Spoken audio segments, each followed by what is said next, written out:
Tapi hari ini kalau aku bisa nolong 1 orang, itu udah mahal sekali buat aku. Itu harganya jauh lebih mahal dibanding aku nolong 1000 orang tapi habis itu ujung-ujungnya dia balik lagi. Daripada kita bicara berantas, salah. Tuh nggak akan bisa dengan zaman internet seperti ini. Kamu kenapa kayak gini? Ya kok karena aku nggak ada mau ngapain, nggak ada kerja, nggak ada apa. Jadi aku pikir ya siapa tahu main ini terus dapat jackpot, ada modal dikit ya aku usaha.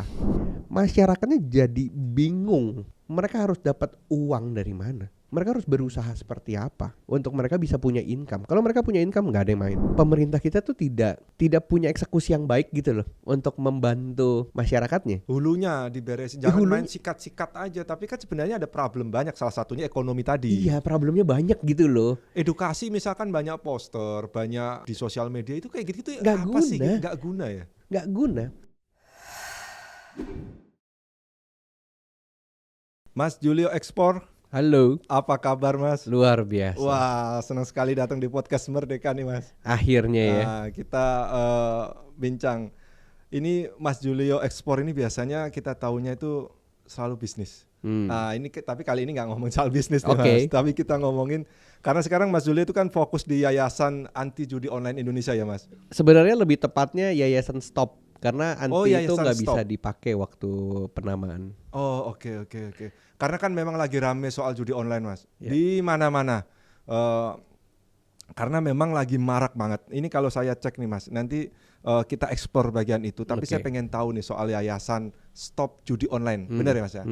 Ini bergerak di bidang apa? Memang mau berantas atau mengedukasi atau apa ini Mas? Sebenarnya kalau berantas, pertama kita nggak mungkin bisa ngeberantas.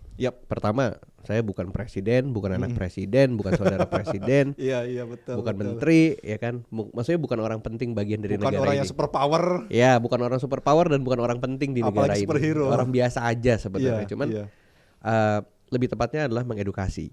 Karena kalau kita bicara dari sisi judi online sendiri, bisnisnya, ya ini udah ada dari zaman dulu, mungkin dari zaman saya kecil, saya sebelum lahir juga pasti udah ada. Ada judi gitu. Ada dunia perjudian gitu loh. Jadi memang ya maksudnya sebelum kita berangkat ke sana, aku juga mau jelasin bahwa dari kecil kita sudah dipaparkan dengan hal-hal seperti itu. Contoh, dulu anak kecil kalau beli es krim pasti nanti di dalam sticknya ada hadiah. Oh iya benar. Iya kan? Terus kalau misalnya dulu anak kecil, anak SD beli kartu-kartu, kartunya ditutup, dibuka, terus udah gitu buku gambar lah ya, nanti dia kumpulin stiker satu-satu, abis itu ditukar bukunya ketika stikernya lengkap. Udah lengkap. Tapi kan itu tidak bisa disebut sebagai perjudian. Kenapa? Karena ada transaksi jual dan beli. Betul. Dari sisi perusahaan, orang-orang dewasa yang pinter-pinter, mereka memberikan sebuah produk dengan nilai yang memang disesuaikan meskipun ada embel-embel hadiahnya. Tapi apakah anak-anak kecil atau masyarakat itu melihat produk itunya? Tidak. Kalau di marketingkan, diiklankan, pasti mereka melihat hadiahnya. Iya kan. Dan sebenarnya sudah dipaparkan seperti itu dari kita kecil. Contoh, kita pergi ke mall. Di mall ada wahana permainan. Tuh beli kartu, isi saldo, main, dapat tiket. Tiketnya ditukarkan kan? Nah hal-hal seperti itu sebenarnya kalau kita bilang dari sisi atau sudut pandang judinya, ada judinya kan? Setuju dong? Mungkin secara nggak langsung kali. Secara tidak langsung, tapi ada unsur judinya di situ, gitu loh. Tapi gambling atau judi sebenarnya itu sebuah hal yang menurutku lumrah. Di lebih apa ya? Apa itu nggak bagian dari marketing aja gitu? Contoh kayak misalkan tadi soal makanan. Dulu kalau misalkan masa kecil itu kan ada tulisan untuk ngumpulin menjadi lengkap. Nah, jadi tapi kan akhirnya orang ketagihan. Betul. Nah makanya ada banyak perspektif gitu loh, yang memang dari sisi perusahaan menyodorkan seperti itu, makanya tidak bisa dibilang sebagai perjudian. Tapi orang yang membelinya kan kita nggak tahu apa rasanya waktu mereka beli gitu loh. Apa mereka kemakan iklan terus mereka memang ngincer hadiahnya. Jadi ini uniknya manusia. Manusia itu punya dua hati. Ada bagian hati lain yang memang mereka itu ke-trigger dengan sesuatu hal gitu loh, untuk mereka dapat sesuatu. Jadi setiap manusia tuh punya gitu loh. Nah makanya sekarang apalagi dengan dunia yang makin canggih, website di mana-mana, internet berkeliaran, bisa diakses. kuota murah dan lain-lain. Jadi semua orang tuh berselancar di internet. Nah akhirnya berevolusi lah tuh. Yang dulu judi, dulu dari zaman saya kecil, ada yang memang udah jualan jadi marketingnya togel. Yang mereka naik sepeda terus kayak ayo nomor berapa nomor berapa itu banyak sekali dari zaman tahun dulu. 2000-an ya? Dari 2000-an. Rame sekali kan. Tapi sekarang mereka udah bisa taruh-taruh pencet-pencet di internet.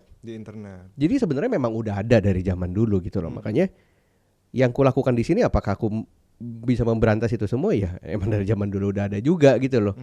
Cuman yang kulakukan adalah mengedukasi masyarakat untuk tidak masuk ke dalam bagian itu, dunia itu. Makanya ada satu statement bahwa orang-orang besar yang punya perusahaan kasino atau apapun di luar negeri sekalipun, kita bicara yang legal ya di negara-negara lain, mereka tidak pernah takut pemainnya itu menang. Mereka itu cuma takut kalau pemainnya berhenti. Makanya di sini ya bukan lebih ke anti. Kalau anti kan kayak lebih tepatnya, saya nggak mau megang-megang begitu. Nah, sedangkan aku bukan orang yang munafik. Ya orang pasti pernah ada yang main loh. Sekarang aku buktikan sendiri. Aku di Singapura juga. Ini aku nggak munafik. Aku di Singapura juga suka main ke kasinonya Singapura gitu loh. Tapi kan beda perspektifnya. Ini buat lucu-lucuan aja. Buat seru-seruan. Tapi kan buat Indonesia beda masyarakatnya. Buat nyari duit. Yang kelas bawah ini buat nyari duit. Makanya nanti akan banyak hal yang kita bicarakan. Tapi stop itu lebih tepatnya. Oke, kamu pernah tahu, pernah main, pernah coba. Kamu pernah gagal di situ kan. Tahu kan setelah itu efeknya apa kan. Ya udah berhenti, ayo. Kita kasih solusi-solusi lain. Meskipun mungkin ini harusnya bagian pemerintah. Tapi kan nggak bisa nungguin pemerintah sampai turun ke lapangan paling bawah kan. Ya udahlah, apa yang ku bisa lakukan, ku lakukan dengan caraku. Makanya akhirnya aku bikinlah yayasan itu. Soal stop judi, itu kan semacam kayak ada adiktifnya ya. Yang tadi kita bahas di depan itu orang jadi tertarik karena semacam kalau dalam konteks masyarakat di Indonesia gitu, orang pengen cepat kaya dalam waktu singkat ya kan. Kenapa harus orang berjudi? Berarti kan nggak gampang mas, karena apalagi masyarakat di Indonesia. Iya betul, makanya apakah yayasan ini bisa menyelesaikan masalah? Tidak. Tapi ini lebih kepada goals pribadi aja. Ini goals pribadiku, maksudnya dalam hidup ini aku pernah melakukan sesuatu untuk orang lain. Aku nggak berharap satu Indonesia bisa ngerti apa maksudku. Tapi hari ini kalau aku bisa nolong satu orang, itu udah mahal sekali buat aku. Itu harganya jauh lebih mahal dibanding aku nolong 1000 orang, tapi habis itu ujung-ujungnya dia balik lagi. Ngapain? Mendingan nolong satu orang benar-benar hidupnya berubah, ternyata hidupnya bisa jadi lebih baik, terus bisa bantu keluarganya, bisa sama istrinya punya hubungan lebih baik, sama anaknya lebih baik. Buatku itu udah lebih dari cukup. Aku bicara hal-hal yang memang lebih tepatnya kesannya pribadi. Mas, gini, pemerintah aja ya itu kan sudah banyak kampanyenya soal agar masyarakat tuh stop melakukan judi online atau berhenti lah gitu. Ini kan nggak mudah. Maksudnya yang dilakukan sama Mas Julio ini bedanya apa? Apa campaign lewat sosial media? Caranya bagaimana? Sebenarnya gitu? Gini, ini sederhana jawabannya. Mereka harus punya substitusi di mana mereka bisa menghasilkan uang. Contoh gini, kita lihat pemain yang paling banyak di Indonesia adalah masyarakat kelas bawah. Semenjak adanya COVID, kelas menengah nih hilang. Turun. Jadi turun. Mereka nggak naik, mereka turun. Jadi sekarang cuma ada 2 kelas, si kaya dan si miskin. Nah, si miskin ini itu jenjang jaraknya jauh sekali sama si kaya. Yang miskin, mereka berasa gini, gue mau kerja mati-matian pun nggak kaya-kaya, nggak akan kaya-kaya. Gue mau usaha apa biar gue bisa kaya mereka. Apalagi si kaya ini makin kaya, kenapa? Karena dengan uang yang sangat banyak, mereka bisa kiri kanan caplok, kiri kanan, ada usaha baru yang kesannya kayak mau maju, dicaplok lagi. Akhirnya akan seperti itu terus. Nah, mayoritas dari masyarakat dengan jumlahnya, kalau kita bicara mayoritas kan jumlahnya banyak. Mereka bingung. Akhirnya yang lakukan apa yang mereka lakukan? Mereka cari harapan baru, mereka cari jackpot. Jackpot itu tadi. Siapa tahu. Harapan itu tadi ya. Siapa tahu ada. Iya, siapa tahu dari 10.000 jadi 1 juta. Siapa tahu dari 1 juta bisa jadi 100 juta. Gitu, siapa tahu kan. Apakah mungkin? Mungkin. Tapi probabilitasnya sangat kecil. Gitu loh. Makanya kalau kita lihat berdasarkan data PPATK, pemain paling banyak adalah mereka punya income di bawah 1 juta. Dulu 1 juta mereka bisa main cuma 100 ribu, tapi 1 juta sekarang mereka main 5 juta. 4 jutanya pinjol. Jadi memang sayang gitu loh. Sampai segitunya. Yang kelas bawah yang akhirnya banyak. Ini kan mencerminkan, bukan mencerminkan kebodohan masyarakatnya, bukan. Masyarakatnya kalau aku datang gitu mereka pintar-pintar kok. Maksudnya mereka kalau disuruh kerja diajarin gitu mereka pintar-pintar, karena aku turun ya, jadi aku bisa ngomong kayak gini. Mereka tidak bodoh, mereka pintar. Cuman aja mereka nggak punya kesempatan. Jadi mereka ngerasa ya udah deh kita coba, siapa tahu balik lagi kan. Ini mencerminkan bahwa lapangan pekerjaan di daerah itu sempit. Peluang untuk mereka bisa berusaha itu sempit, susah. Banyak ininya, banyak itunya, banyak ininya, banyak itunya. Jadi faktor ekonomi paling kuat dong sebenarnya. Iya betul. Makanya sekarang pemerintah ini punya faktor paling penting untuk bisa menyelesaikan ini. Jadi bukan diberantas situs-situsnya. Sekarang kita bicara di Amerika. Karena aku udah pindah di Amerika. Di Amerika itu pemerintahnya promosi di billboard. Karena legal. Ya kita terlepas kita bicara legal atau ilegal, mereka ekonominya kuat. Masyarakat semua hidup makmur. Betul. Mereka mau main silakan, nggak mau main ya udah. Masyarakatnya pintar, karena masyarakatnya dikasih kesempatan untuk mereka bekerja, dapat penghasilan layak, mereka usaha, mereka dapat penghasilan oke. Jadi semuanya normal gitu loh. Kita bicara negara tetangga Singapura. Oke. Untuk mereka masuk ke kasino di Marina Bay Sands, orang lokal boleh masuk gak? Boleh. Bayar $500. Nah sekarang mereka belum main udah kalah. Udah minus $500. Karena bayar itu tadi. Karena bayar. Oke. Nah, apakah masyarakat Singapura ketagihan main? Enggak. Ada bagian di mana pemerintah juga yang punya situsnya. Nah, aku ngomong jujur ya. Mungkin teman-teman nggak tahu, tapi di Singapura pemerintah juga punya situsnya. Tapi pemerintah yang punya. Coba kita lakukan itu di Indonesia. Kalau di Singapura legal kan? Legal tapi yang pemerintah punya. Oke. Kalau yang di luar pemerintah ilegal. Kenapa mereka bisa buat seperti itu? Karena mereka yakin dengan masyarakatnya bahwa masyarakat mereka pintar-pintar. Itu hanya jadi cuman kayak iseng-isengnya mereka. Paling buat orang-orang tua gitu yang mereka udah pensiunan nggak ngerti ngapa-ngapain, mereka iseng-iseng lah nyari kegiatan. Biar seru gitu loh, biar ada ada gairah. Seru-seru main judi gitu. Iya seru-seruan aja. Tapi kalau di sini kan beda. Iya. Apakah bisa dilakukan seperti itu di Indonesia? Nggak bisa. Pertama, Indonesia negaranya sangat-sangat besar dengan jumlah masyarakat yang sangat banyak. Betul. Dengan gap atau jarak pendidikan yang jauh antara kelas bawah dan kelas atas. Ekonominya jauh, pendidikan jauh, pengetahuan mereka jauh.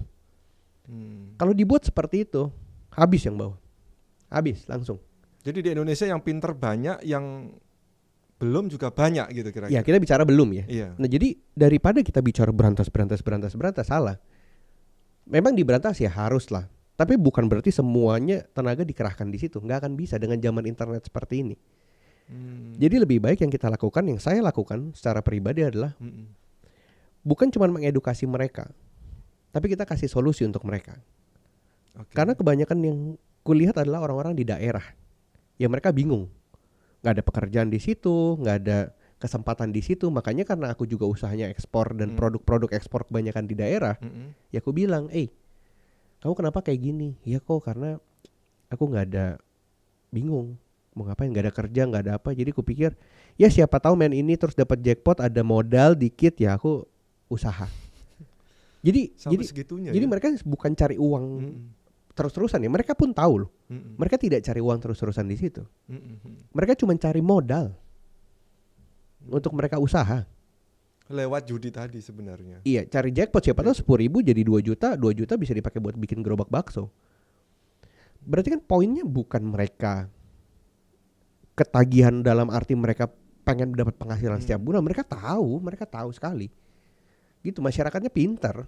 Itu kenapa solusinya sebenarnya ya pekerjaan yang layak, bukan lapangan kerja. Makanya akhirnya aku masuk. Ya udah, mungkin kalau kamu nggak bisa bikin gerobak bakso modalnya 3 juta nggak kekumpul-kumpul, yuk coba di situ ada apa? Ada kentang kan dipanen. Oke, mungkin kamu nggak bisa menjaga atau misalnya membesarkan si kentang karena kan ada biaya pupuk dan lain-lain. Ya udah, kamu jadi trader dulu deh. Coba kamu cariin kentang buat saya, nanti ku cari pembelinya. Makanya akhirnya aku bikin komunitas. Oke, di situ masuk Iya sebenarnya untuk membantu hal-hal seperti itu. Jadi kalau dibilang kenapa mereka bilang, oh kenapa di daerah mereka banyak komoditas tapi mereka tidak terjun ke dalam komoditas itu sendiri. Tadi kita pertama bicara ekonomi, karena gapnya jauh. Kalau kita bicara dari hal-hal ini, karena mereka di daerah banyak produk, tapi mereka sendiri tidak bisa atau tidak mau terjun sebagai tanda kutip petani. Kenapa? Karena pemerintah juga nggak nyiapin hulu hilirnya. Soal petani itu dianggapnya pekerjaan kelas bawah. Sekarang milenial nggak ada yang mau jadi petani. 90% menurut data Tapi BPS. sekarang namanya di keren kan kok. Apa? Petani milenial. Betul. Tapi percuma buat apa? Kalau hasilnya nanti juga nggak. Ini baru sekarang. Aku udah gaungkan ini udah dari berapa tahun lalu, 5 tahun, 7 tahun lalu. Sekarang petani 90% menurut data BPS mereka umur di atas 55 tahun. Petani-petani ini kan aku turun ke lapangan, tanganku bapak kita semua ini malah jadi. Tanganku kotor. Ke lapangan aku cari tahu. Petani akhirnya mereka ngapain? Mereka jual lahannya, mereka kasih kuliah ke anaknya di kota supaya anaknya ini bisa kerja di kota. Iya. Banyak sih itu, banyak banget. Banyak sekali. Iya. Loh ujung-ujungnya anaknya nggak mau jadi petani. Kenapa? Karena mereka ngelihat bapak gua aja nyekolahin gua aja setengah mati sampai harus jual lahan. Jual sawah. Berarti nggak ada peluangnya. Nah, kalau kayak gitu semuanya nggak ada yang jadi petani. 2045 bukan Indonesia emas ini mah, Indonesia cemas. Kurang pangan nanti. Kurang pangan. Mestinya swasembada pangan nggak swasembada. Kenapa? Karena masyarakatnya nggak mau. Mereka udah ngeliat puluhan tahun yang lalu pemerintah datang cuman gitu dong, tapi nggak memberikan solusi apa-apa. Sekarang kita jual lokal, mereka jual lokal, bisa nggak? Sulit karena barang impornya terlalu banyak. Berarti kan bicara regulasi itu juga menjadi faktor penting. Ujung-ujungnya apa dari semua yang kita bicarakan? Masyarakatnya jadi bingung. Mereka harus dapat uang dari mana? Mereka harus berusaha seperti apa untuk mereka bisa punya income. Kalau mereka punya income nggak ada yang main. Kita lihat Amerika, Singapura, orang-orangnya kaya, setiap bulan mereka dapat minimal di Amerika gaji $4.000, 4.000, 5.000. Ada yang main dikit. Mas, saya kutip dari data PPATK ini ya. Boleh. Ini Indonesia menjadi negara tertinggi pengguna judi online. Serem banget. Tercatat pemain judi online di Indonesia itu sebanyak 4 juta orang. Ini 4 juta orang itu se-Singapura. Tahu dari mana? Hah? Ini data PPATK. Iya, maksudnya aku pengen bilang PPATK tahu dari mana? Nah, saya kurang tahu. Karena gini, ini lucu juga pemerintah. Ya. Apa lebih atau kurang jangan-jangan kalau menurut Mas Juli? Jauh dalam artian di atas 4 jauh juta. Di atas.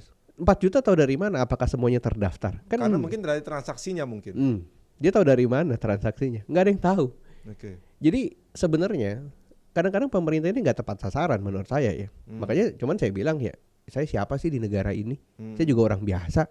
Maksudnya juga ya hidup juga punya masalah gitu loh. Sekarang ngurusin masalah negara kan malas banget ya. Mendingan apa yang di depan mata di sekitarku yang bisa aku selesaikan. Entah itu mungkin lewat podcast ini akhirnya orang-orang jadi lebih sadar, ya aku terima kasih. Kalau enggak pun ya aku akan lakukan dengan caraku. Kalau kita bicara sekarang jadi negara tertinggi, jelas menurutku ya, jelas tertinggi. Kenapa? Karena balik lagi, ini adalah cerminan dari pemerintah dan masyarakatnya. Jadi bukan mencerminkan kebodohan masyarakatnya, bukan. Tadi aku bilang masyarakatnya pintar-pintar. Ini cuma mencerminkan bahwa tidak ada peluang usaha atau kesempatan buat orang-orang yang di kelas bawah untuk mereka naik ke atas. Jadi itu jelas mencerminkan bagian itu. Mereka nggak bisa naik ke atas dengan normal.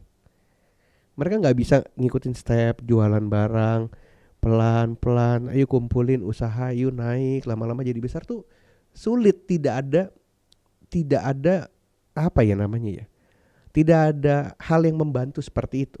Jadi menurut mereka ditinggal. Ini saya bisa ngomong karena saya turun ke lapangan. Yang banyak ditemui sama Mas Juli itu rata-rata memang jobless. Pemainnya jobless. Artinya itu mencerminkan kan. Apakah mereka mau jobless? Gak ada di dunia ini yang orang gak mau kerja. Gak ada di dunia ini orang yang mau nganggur tuh gak ada. Mereka juga mau usaha. Apalagi dengan tekanan hari ini. Mereka mungkin sudah berkeluarga. Mungkin dari tekanan orang tua atau udah keluarga. Kok gitu-gitu aja sih? Kok lihat tuh tetangga. Ya. Waduh, kalau apalagi kalau udah dibanding-bandingin itu. Berarti ini kan banyak sekali faktornya. Pertama, pendidikan nggak cuma pendidikan formal, kita bicara dari SD sampai besar, bukan cuma pendidikan itu. Tapi dari pendidikan informal, kayak misalnya orang tua ke anak dan lain sebagainya tuh harus suportif. Sekarang mereka dicecar kayak gitu. Mereka bisa apa? Mereka nggak bisa apa-apa. Kalau orangnya pintar, maksudnya orangnya punya mental yang sangat kuat gitu ya. Yang kuat sekali, yang benar-benar udahlah aku terima, aku coba merantau kemana, ke Jakarta. Mungkin masih bisa. Tapi apakah semua orang gitu kan? Enggak. Karena ini anehnya Mas, kalau misalkan ini data PPATK lagi ya. Nanti Mas Julio silakan dibantah kalau misalkan kurang tepat ya. Data tidak dari usia aja, ini anak-anak yang demografinya itu anak-anak di bawah 10 tahun coba, itu 2%. Totalnya berarti sekitar 80 ribu. Terus kemudian 10 sampai 20 tahun itu 11% atau 440 ribu. 21 sampai 30 tahun itu 520 ribu orang. Usia 30 sampai 50 itu 1.640 ribu. Ini kan banyak banget. Artinya sebenarnya nggak hanya masalah ekonomi juga sih sebenarnya Mas. Kalau misalkan anak di bawah 10 tahun itu ngapain sih, masih apa ya? SD atau SMP itu di bawah 10 tahun itu. Gini. Menjelang SMP atau Sebenarnya banyak pandangan yang bisa aku kasih mengenai statement ini. Pertama, 10 tahun sampai berapa belas tahun itu juga nggak valid. Nggak ada data yang valid. Itu boleh dibuka. Maksudnya kalau data itu ada, ya kita sama-sama buka. Aku bisa buktikan itu tidak valid. Meskipun pasti ada, tapi nggak exactly angkanya segitu, dan nggak exactly persenannya segitu. Jadi nggak ada yang tahu. Mungkin dibuat seperti itu biar masyarakat ada acuannya aja kali. Mungkin. Tapi balik lagi. Sekarang kalau misalnya ditanya kenapa anak kecil bisa ngerti sampai seperti itu. Pertama, mereka ini ngiklannya tuh di mana-mana. Situs-situs ini tuh ngiklannya di mana-mana. Di Facebook lah, di Instagram lah, di mana-mana lah pokoknya. Dan kalau misalnya anak kecil bisa, aku nggak ngerti ya. Kalau anak kecil di sini datanya bisa main gitu, nggak ngerti gimana mereka bisa, karena apa ya? Kalau kita main judi online lewat game. Enggak. Jadi untuk mereka judi online, masih gini, namanya judi online kan pasti yang dipertaruhkan adalah uang. Kan? Ya kan? Uang itu kan biasa mereka harus nyetor dulu. Depo lah, kita bilangnya depo. Mereka depo dulu. Gitu ya. Baru habis itu mereka bisa mainkan saldonya. Mereka transfer dari mana? Maksudnya rekening siapa? Logis sih. Iya, rekening siapa? Terus transfernya gimana? Terus cara mereka konfirmasi mereka udah masuk uang segitu gimana? Terus mainnya ini bukan permainan anak kecil. Jadi nggak ngerti aku kalau misalnya anak kecil main. Mungkin diajarin sama yang tuanya kali. Nggak ngerti ya. Mungkin orang dewasanya, mungkin kakaknya atau siapa mungkin. Tapi kalau menurutku berdasarkan flow transaksi, nggak logis anak kecil ngerti. Anak umur 10 tahun apalagi di bawah itu ngerti, itu nggak mungkin. Nggak, sulit untuk mengerti. Kalau dia bisa ngerti, dia pintar. Makanya daripada kayak gitu mungkin mendingan dia belajar yang bener aja gitu loh. Canggih gitu loh. Saya aja nggak paham. Nggak paham kan? Gitu. Jadi untuk mereka ngerti sampai sejauh itu menurutku aneh. Makanya kalau datanya banyak, ya aku juga nggak paham apa dari mana kah itu datanya. Iya. Ini ada lagi juga nih Mas, soal masih dari PPATK ya. Saya catat itu memang kalau di Indonesia memang benar dari 2023 aja akumulasi perputaran dana dari transaksi judi online aja 327 triliun. Itu 1 tahun. Tahun ini lebih besar. Iya, total sampai dari 2017 katanya sudah mencapai 517 triliun. Itu kan berarti 5 kali APBD DKI Jakarta itu loh. Nah, sebenarnya terbesar adalah waktu saat Covid. Oh, justru pas Covid. Waktu Covid paling besar. 2020 sampai 2023 akhir. Jadi sederhana. Aku nggak bicara tentang judi online harus seperti apa, harus diberantas. Enggak lah, aku nggak mau ngomong kayak gitu lah. Pertama, itu bukan urusanku. Aku juga nggak peduli. Mau yang punya siapa, aku nggak peduli sama sekali gitu loh. Karena nggak punya kekuatan juga buat melakukan sesuatu di bagian itu. Iya, aku bukan balik lagi, aku bukan presiden, aku bukan even menteri, aku bukan staf khusus, bukan apa-apa. Jadi yang aku lebih pedulikan adalah masyarakatnya. Nah, melihat perkembangan dari judi online makin besar atau enggak, aku sebenarnya udah bisa tahu dari masyarakatnya.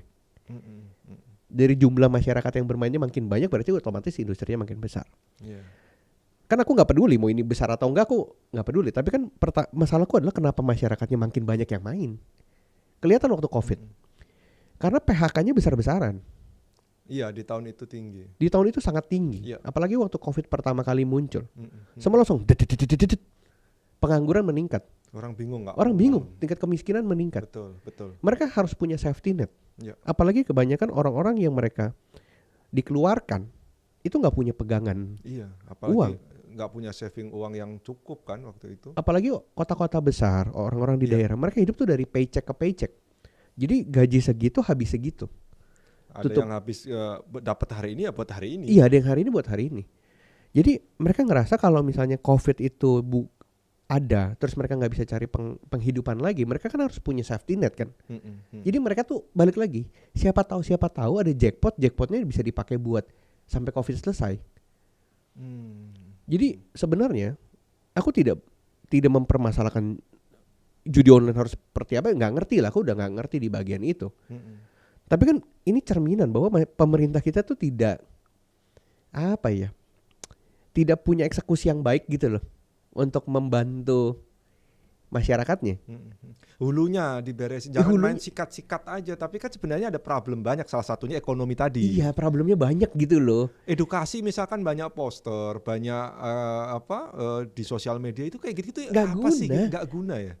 Aduh, sumpah aku kadang-kadang gemes gitu ya. Nggak guna. Kayak mau diceramahin kayak apapun ya nggak guna. Kalau yang masalah dasarnya nggak diberesin. Bener, masalah dasar, masalah perut mereka nggak beres. Mau pemerintah koar-koar, nggak akan guna. Jadi yang harusnya bisa dilakukan adalah bagaimana bisa menyelesaikan hal yang paling sederhana buat mereka. Kebanyakan pemerintah ini pertama teoritis, kedua mereka nggak ngerti sebenarnya kelas bawah itu butuhnya apa. Mau dibuat regulasi A, B, C, D, F, G, mereka nggak peduli. Mereka cuma bisa tahu gimana pokoknya hari ini aku bisa dapat uang buat makan. Nah kalau ditanya apakah sulit? Sangat sulit. Pertama, negara ini sangat besar, 17.000 pulau, sangat-sangat besar. Kita tahu strength-nya Indonesia ini apa? Adalah alamnya. 98% perkebunan atau pertanian itu milik rakyat. Orang-orang di daerah. Mereka orang Indonesia ini tersebar dan kebanyakan di daerah. Kota-kota tier 2, tier 3 yang kecil-kecil, bukan di kota-kota besar.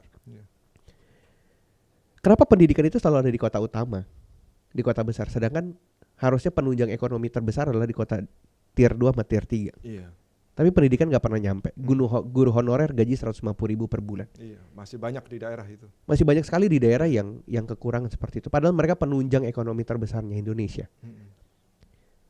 Makanya aku sekarang turun ke lapangan ngebantu mereka yang kecil-kecil gitu. Sulit karena negaranya sebesar itu. Aku seorang diri bikin komunitas besar, tapi kan balik lagi. Ya, aku bisa apa juga gitu loh dengan komunitas yang besar ini. Ngebantu nggak? Ngebantu. Hari ini aku punya eksportir banyak sekali. Jumlah eksportirku ribuan. Ngebantu nggak? Ngebantu lingkungannya mereka. Apakah Indonesia terbantu? Efeknya ada yang signifikan? 0,0001 kali. Dibanding dengan gedenya masalah. Dengan gedenya masalah dan masyarakat yang di Indonesia. Aku bilang saat ini aku punya eksportir, misal angka yang paling kecil deh 1.000 kontainer keluar setiap bulan. Nilai transaksi 200 juta karena satu kontainer. Itu udah 200 miliar. Ada artinya nggak dengan potensi yang sebesar ini? Nggak ada artinya. Harusnya ribuan triliun sebulan. Nah cuman kan nggak pernah bahkan aku sendiri nggak pernah disupport pemerintah, nggak pernah ditolong pemerintah, berantem terus malah di lapangan. Jadi di lapangan Mas Julio sebenarnya memberikan peluang kepada mereka ya, yang nggak tahu lah harus kemana. Iya, nah ini barulah nanti industri judul menurun. Karena mereka juga udah tenang lah secara kantongnya. Secara kantong udah tenang. Misalnya gini, mereka udah tenang. Ngapain sih mereka harus kayak gitu-gitu lagi? Ini pertanyaan yang paling sederhana ya. Iya. Misalnya Mas sekarang setiap bulan anggaplah punya uang di desa ya. Asli dari mana? Saya dari Demak. Oh, dari Demak. Oke, dekat Kudus tuh ya. Demak, Kudus, Jepara, daerah-daerah sana. Betul. Di Demak punya penghasilan menjual komoditas ya. Sebulan 15 juta. Hidup di Demak paling 5 juta. Iya. Mau apa lagi sih? Udah lebih-lebih itu. Masih mau main judi online. Males kayaknya. Gitu loh. Iya. Kayak ya males ngapain sih? Ya hidup udah cukup. Udah cukup. Makanya ini aku udah buktikan loh. Orang-orang di daerah yang mereka udah bisa ekspor, mereka yang punya penghasilan, jualan komoditas, entah lokal, entah ekspor, mereka punya income di atas 10 juta aja sebulan. Dengan hidup di daerah ya. Mereka udah hidup normal. Gak ada yang macam-macam gitu loh. Ya artinya kan poin itu ya yang menurutku diberesin gitu loh. Bukan situsnya diblok, nggak bisa. Situs itu nggak bisa diblok, bisa diblok, tapi kan dia berkembang terus. Gitu itu kenapa pas penanganan kasus ya, misalkan sekarang kan dibentuk satgas pemberantasan judi online, yang kalau tadi Mas Julio susah lah walaupun ada satgas, karena kalau hulunya nggak diberesin ya gimana gitu. Ya tadi artinya satgas ini kan sebenarnya hanya beresin yang sudah terjadi dong. Gini, jadi kadang-kadang aku unik ya, maksudnya selalu ketika pemerintah melakukan kegiatan-kegiatan seperti itu, aku nggak ngerti maksudnya tujuannya apa. Aku ngelihat kemarin di berita, ada supir truk ditangkap gara-gara ketahuan main slot di aplikasi handphonenya, ditangkap, masuk penjara. Kalau digituin, penjara penuh, Om. Bener, penjara penuh sekali gitu loh. Pemerintah harus keluarin biaya yang sangat-sangat besar untuk ngasih mereka makan. Iya, bener. Di penjara itu kan juga nggak makan gratis, ada biaya. Ada biaya. Apakah itu solusinya? Oke, mungkin tujuannya adalah untuk kasih efek jerah supaya orang takut. Karena besar loh, kalau nggak salah 10 tahun dendanya berapa miliar gitu kalau nggak salah dalam aturannya ya. Iya, oke. Nggak bisa lah, itu tepat sasaran. Salah sasaran. Kalau mereka didendain kayak gitu, salah sasaran lah. Mereka orang susah kok. Kan aku udah bilang, yang main kan orang-orang yang punya masalah tentang keuangan, yang nggak punya kesempatan untuk berkembang. Nah, ketika mereka ditangkap, oke, mungkin pemerintah bilang, oke, kita angkat aja dulu medianya biar orang-orang pada takut. Apakah orang takut? Orang lebih takut nggak bisa makan. Orang lebih takut tidak punya harapan dibanding takut ketangkep. Meskipun di media tetap kita bicara, ditangkep biar orang jerak, jangan main. Siapa yang tahu? Sekarang gini deh, Om. Karena memang dengan gampang ya orang menemukan situs sederhana. Ini aku bicara sederhana di YouTube juga. Jadi kita bicara vulgar, boleh ya? Nggak ada yang di-cut, nggak ada yang sensor. Situs bokep tetap masih bisa diakses sampai hari ini. Nggak pernah ada yang ditangkap tuh nonton bokep. Walaupun sudah banyak yang dimatiin itu. Iya, tapi kan tetap orang bisa akses aja. Yang nonton ditangkap gak? Efeknya ada gak? Efek buruk ke masyarakatnya? Banyak harusnya. Banyak. Iya. Efek psikologi. Iya. Banyak. Tapi gak pernah ditangkap tuh. Dan gak pernah diblok tuh. Meskipun diblok tapi gak pernah Ada. Kalau pemerintah sudah melakukan blok. Iya, pasti. Maksudnya ya kita tahu karena ada sehat kan, iya. ada internet positif. Iya, internet positif, betul. Tapi kan orang tetap bisa akses lewat VPN. Banyak cara lah ya. Banyak cara gitu loh. Tapi kenapa gak digembor-gemborin? Nah, kan ini sama aja gitu loh. Kayak sama-sama ada aturannya sebenarnya. Iya, dan sebenarnya nonton video bokep sama main judi online yang dirugikan siapa? Si pribadinya kan, yang mengkonsumsi kan. Kan sama-sama, orang ini kan sama-sama dirugikan. Ditangkap pula. Iya. Maksudnya dia ruginya pada diri sendiri. Iya, ruginya kan dia. Negara dan keluarganya. Negara nggak rugi. Iya. Benar-benar negara tuh nggak rugi. Yang rugi dia. Dia bercerai, dia bangkrut, bunuh diri, anaknya telantar. Yang rugi tuh dia. Iya, dia dan keluarganya. Dia dan keluarganya. Yang ditolong kan mestinya adalah pribadinya. Kalau misalnya dibilang, angkanya besar nih, harusnya masuk dalam pendapatan negara nih. Nilai ribuan triliun ini malah masuk ke kantong pribadi. Kalau dilihat dari situnya, menurutku negara egois. Aneh sih. Apakah kalau situsnya diberantas 1.000 triliun akan masuk ke kantong negara? Enggak juga mungkin. Itu yang ada rencana mau dipajekin ya? Iya.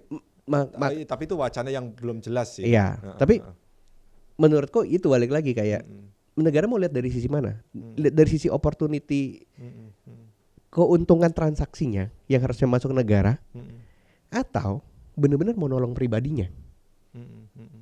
Ini kan dua hal yang berbeda. Makanya kalau aku sendiri dengan adanya Yayasan Stop Judol ini, harapannya adalah membantu orang-orang di sekitarku untuk mereka bisa menemukan jawaban atas permasalahan hidupnya. Karena mereka berhubung di daerah, jadi aku bisa mengedukasi mereka bagaimana memanfaatkan potensi daerah mereka. Jadi sebenarnya aku bikin yayasan ini tuh karena pertama, yang paling banyak korban adalah di daerah. Dan kebetulan ini karena inline dengan bisnisku ekspor, aku pengen ngasih tahu di daerah bahwa sebenarnya untuk cari peruntungan tuh nggak harus judi online. Judi online tuh masih 50-50. Mungkin banyak orang bilang katanya di setting pasti kalah. Sebenarnya kalah atau menang itu balik ke pribadinya. Makanya kalau dia main terus pasti kalah. Itu bukan karena sistemnya. Pertama mungkin karena sistemnya, tapi anggaplah sistemnya fair. Kalah dengan dirinya. Ini sudah aku buktikan. Aku buktikan sendiri. Aku main di Singapura menang karena aku 5 jam di kasino habis. Karena aku mencoba apa ya? Ini aku bukan bilang munafik nih si Julio. Katanya bikin yayasan Stop Judol tapi sendirinya main kasino. Enggak, aku buka-buka aja. Kalau di Singapura aku main juga. Kalau lagi pengen, kalau enggak juga enggak.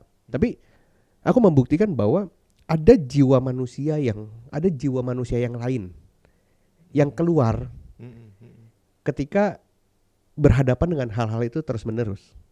Rasa serakahnya keluar, rasa itunya yang keluar gitu loh. Itu pas lagi main begitu. Pasti keluar. Setiap orang tuh punya itu. Jadi aku mau ngetes diriku, apakah aku punya? Ternyata punya. Semua orang aku pastikan punya. Rasa serakahnya itu ada, rasa ingin menangnya tuh pasti ada. Jadi ketika itu terus-terusan diperhadapkan dengan probabilitas 50-50, itu pasti habis. Gitu. Kayak ketagihan terus, ada harapan untuk menang. Iya, ada rasa kosong gitu sebenarnya. Iya, aku udah tahu sebenarnya aku memang kadang-kadang menyiapkan uang untuk kalah aja. Makanya kalau ke sana aku udah emang sengaja buang uang.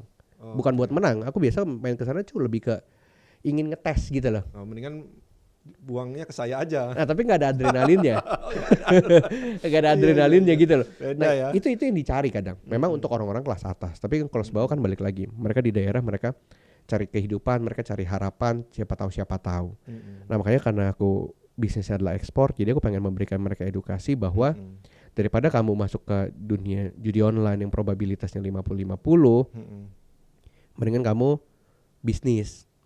Kalau ditanya apakah bisa gagal, mungkin bisa gagal. Tapi kamu kan dapat ilmu. Dari sisi otak levelnya naik, dari sisi pengalaman naik, dari sisi karakter lebih dewasa. Betul. Itu yang akhirnya dibutuhkan untuk pribadi itu jadi sukses. Tapi kan sering banget masyarakat ngerasa bahwa bisnis yang besar adalah modal yang besar. Padahal kita tahu bahwa nggak selalu harus dengan modal besar.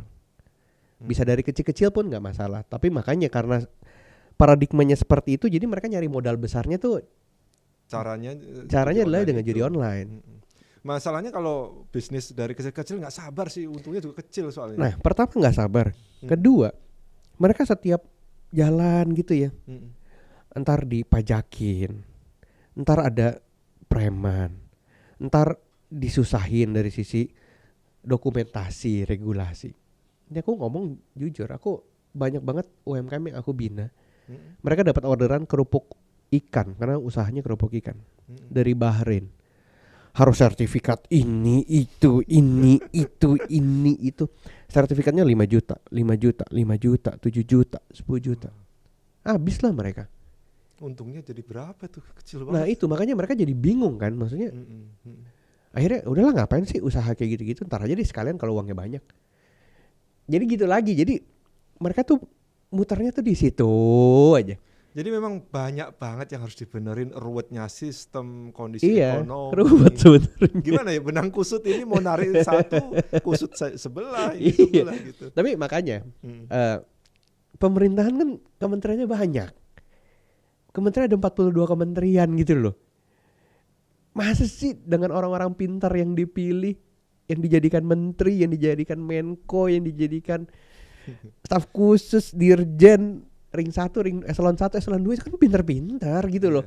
Bupati, gubernur, kepala desa ya harusnya kan yang pintar-pintar. Orang-orang yang terpilih lah. Itu kan orang-orang terpilih gitu loh. Ya pintar gak pintar mah ya harusnya kan, kita bicara harusnya. Kalau yang gak pintar ya itu kan berarti yang milihnya aja yang salah. Karena banyak faktor kan. Tapi kalau semuanya benar, maju loh ini negara. Gede loh ini negara. Harusnya. Tapi kan balik lagi, ku bisa apa? Makanya aku ngelihat bahwa udahlah, yang di depan mata, yang di sekitarku aku beresin. Ya minimal kalau mati gak nyesel gitu loh. Sudah berbuat sesuatu lah. Ya minimal kalau aku mati aku berbuat sesuatu lah. Nanti kalau ditanya di dunia ngapain gitu, ya aku udah ngelakuin banyak. Ya gitu aja sih sebenarnya. Ya harapannya mungkin dengan lewat platform podcast Merdeka ini juga orang makin sadar dan lain-lain kan, jadi dampaknya jadi yang positif jadi lebih banyak. Meskipun apakah ini akan hilang? Tidak akan. Oke. Mas Julio, terakhir Mas. Ada nggak orang kaya karena judi? Ada. Aku buktikan ini ada. Banyak orang ngomong di podcast nggak ada. Ada. Oke. Di mana itu? Ini aku mau cerita, boleh nggak? Iya silakan. Apa nanti off the record? Ada. Iya. Silakan. Jadi gini, mereka ngelihatnya bukan judi. Jadi gini, kita pahami dulu konteks judi. Misal, pinjem pulpen boleh. Oke. Sama-sama yuk taruhan dia 100.000. Ujung pulpen ini ngarah ke Mas atau ke arah saya atau ke sana atau ke sana?